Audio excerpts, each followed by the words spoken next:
Now, I know I've told you this before, but it just pops in my mind, and just for the benefit of whoever might be watching on YouTube. You know, we post these on YouTube, and I don't know who all watches those. I know some people do because they leave comments every now and then. But and I know you who are sitting here know this story, but I'll tell it anyway. April, as you know, is a gardener, and she likes the flowers and gardening and all those kind of things. As for me, my job is to mow the grass, and I hate doing that, and so I'm all for her taking as much of the yard away and making it into flowers. I'm hoping that soon it will all be. You know, I've suggested before, why don't we just pave it and paint it green? You know, no, that won't do. I'm sure we could get, AstroTurf, or, I just hate, and I did it last night. I hate to go out there and mow the grass. It just seems like a waste of time. And anyway, that's my attitude. I don't have a very good attitude about it. I'll just put it that way. Well, but she likes all the pretty flowers. She pays a lot of attention to what's planted where in this bush and that bush. And I don't even know. That's all I know what to say about it. But she knows what everything is. Well, there's this group of ladies in town, and I think it's it's a garden club. I think the one she's now a member of is called the Tulip Club. It's one of those kind of things. And by the way, she has to go down and take care of these things down on the square where they have that big sign, the big Oklahoma sign they put in. She's got to go plant flowers there. And anyway, that's part of the benefits of being in the Tulip Club. You get to go take care of things like that. But anyway, here's how we ended up being in this. She ended up being in this Tulip Club. We came home one day from Walmart or somewhere, and these ladies they go around. I don't know if they're still doing it or not, but at that time they had this metal sign that said Yard of the Month, and they came and they choose a yard and they put that sign in the yard. And we didn't try out for it, we didn't audition for it, we didn't sign up for it, we didn't ask for it. But one day we came home and there it was. They put that in our yard, Yard of the Month. And I almost couldn't believe it, But it was pretty, all of her things are pretty. But, it's amazing what it changed when they put that sign, they made that declaration that we're Yard of the Month. Now, I just told you a minute ago about my bad attitude about yard work. And when I mowed I'll be honest, I was kind of sloppy about it. I didn't really pay, I get most of it mowed. But if there's some stray grass sticking out there, who cares? If I shave it, one place and there's dirt showing, I don't care. I just want to get it done. And, if there's hoses laying around, I could care less. I just want to get this done and forget about it and go on with the other things. But listen, when they put that sign in the yard that said Yard of the Month, all of a sudden, it changed my behavior. I was suddenly being very careful about how I mowed the grass. We're Yard of the Month, I gotta make this thing look right. Get the edger out. That edger hadn't been started in years, Put fresh gas in it, the gas had gone bad. We're Yard of the Month, and you kids pick those rakes up and get those hoses. We're Yard of the Month, don't you understand? And it was instantly and overnight, my behavior changed because of how I saw, I guess by extension, my identity associated with this Yard of the Month. All they did was put a sign there, see? But what I'm telling you is that God, in this spiritual realm, has put a sign over you. And it's like He says, you're my Yard of the Month. And I want you to know that you are clean and pure, purged by the blood of Jesus. And He did it all by Himself, and you're the beneficiary of it.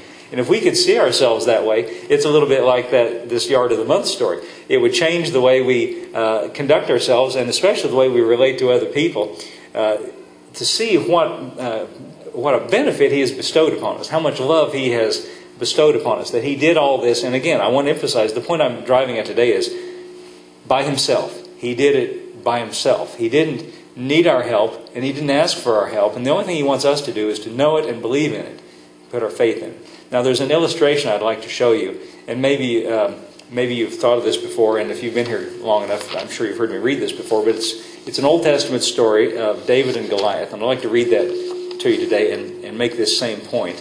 It's in 1 Samuel chapter 17. I'm going to begin reading with verse 1, Phil. Now, I think, for me, this is just my feeling about it. When I read the Old Testament, when I read Old Testament stories, and by the way, all those stories that are in the Old Testament, they're there for more than just stories we can tell our kids. And that's good. It's exciting stories to tell the kids, and I think we should do that. But here's what most people do. I'll just be honest with you. Here's what most people do when they read the Old Testament stories. They read them and they look for themselves in the story. And they try to put themselves in the story and identify themselves with the characters in the story. Like, for instance, the story of Joseph. You know the story of Joseph, how he was betrayed by his brothers and he was thrown into a pit and they sold him for 20 pieces of silver to the merchants and they took him away and he was in prison, and he was in prison for a long time. But in the end, God exalted him and got him out of prison. And like I've been to men's meetings where they'll say, well, there's a lot of Josephs here today, and try to inspire people to hang in there. God will, bring you out of your mess. But, I think it's better, instead of looking at those stories, seeing ourselves, we need to look at those stories, see it's about Jesus.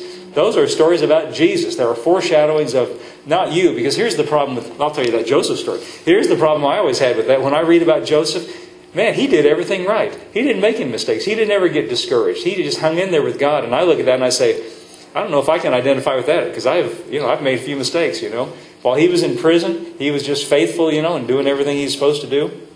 When Potiphar's wife, comes after him, and he just jumps up and runs away, and he does everything just right. And I look at that and it makes me feel a little bit embarrassed, because I don't know if I've been as perfect as Joseph. I don't know. Potiphar's wife came after him. I hope I'd run away, but I'm not sure. It makes me feel, well, see, the reason is it's talking about somebody greater than me. It's talking about Jesus.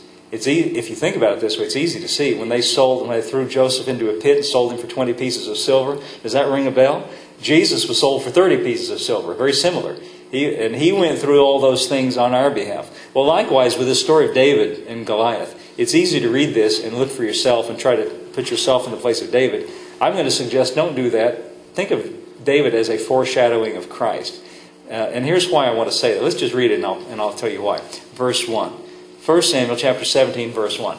Now the Philistines gathered together their armies to battle, and were gathered together at Shochoh, which belongeth to Judah, and pitched between Shochoh and Azekah in Ephes-dammim. And Saul and the men of Israel were gathered together and pitched in the valley of Elah, and set the battle in array against the Philistines. And the Philistines stood on a mountain on one side, and Israel stood on a mountain on the other side. And there was a valley between them. And there went out a champion out of the camp of the Philistines, named Goliath of Gath. That's where he's from. Goliath of Gath, whose height was 6 cubits and a span. Notice that the author makes a point of telling you about the 6. He's 6 cubits and a span. And he had a helmet of brass on his head. And he was armed with a coat of mail. And the weight of the coat was 5,000 shekels of brass. And he had greaves of brass on his legs, and a target of brass between his shoulders. And his staff of his spear was like a weaver's beam. And the spear's head weighed 600 shekels of iron. And one bearing a shield went before him. I noticed that he has the number 6 associated with him pretty strongly. Did you notice that twice here?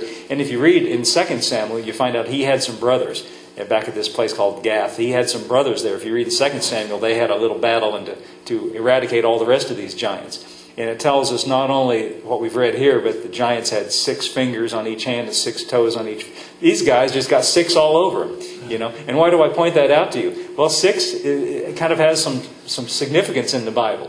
Especially if you read the book of Revelation, you find out there's a character in one of the chapters. It's called the Beast. And he says there's a number associated with this beast. 666. 666. It's not a good number, is it? It's a number associated with, you could say with fallen man. You could say it's associated with sin. You could say it's associated with the flesh. I think all those things are legitimate. And here comes this man, and he's not just a man, he's a giant.